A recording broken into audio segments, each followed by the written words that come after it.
Ha messo in fuga i banditi sparando in aria per intimidirli. Roberto Zancan, provato dopo l'incursione di una banda, una decina di malviventi. Una volta scattato l'allarme in piena notte, in una manciata di secondi è arrivato nella sua azienda Orafa a Nanto. È l'unica cosa che ho potuto fare, perché erano 7 individui che che ero riuscito a vedere, non uno, 7, non so se erano 6, se erano 7, dopo abbiamo visto che erano 10 addirittura, era un comando paramilitare da come si muovevano. Una banda che, secondo i primi accertamenti, dalla pista ciclabile che fiancheggia l'azienda è riuscita ad entrare tagliando le inferriate con la fiamma ossidrica e ha usato l'auto dell'azienda come ariete per sfondare la porta del garage. Poi ha tentato di sfondare la porta blindata interna. E hanno fatto un disastro, mi hanno fatto un disastro.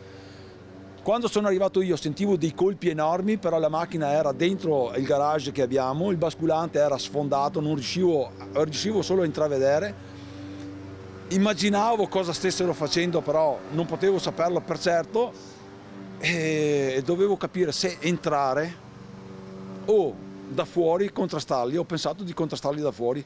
Sono scappati senza portare via nulla, ma i danni, secondo una prima stima, ammontano a migliaia di euro. I malviventi, spaventati dai colpi di pistola esplosi da Zancan, avrebbero lasciato sul posto tutta l'attrezzatura necessaria per accedere alla ditta e far saltare il cavò per poi darsi alla fuga. Sul fatto indagano i carabinieri.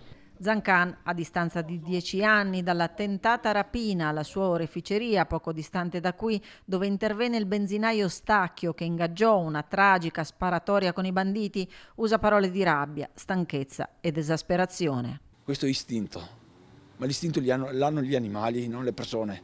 Noi ragioniamo in un'altra maniera, però io ho istinto, paura dopo l'ho avuta, dopo che mi sono reso conto.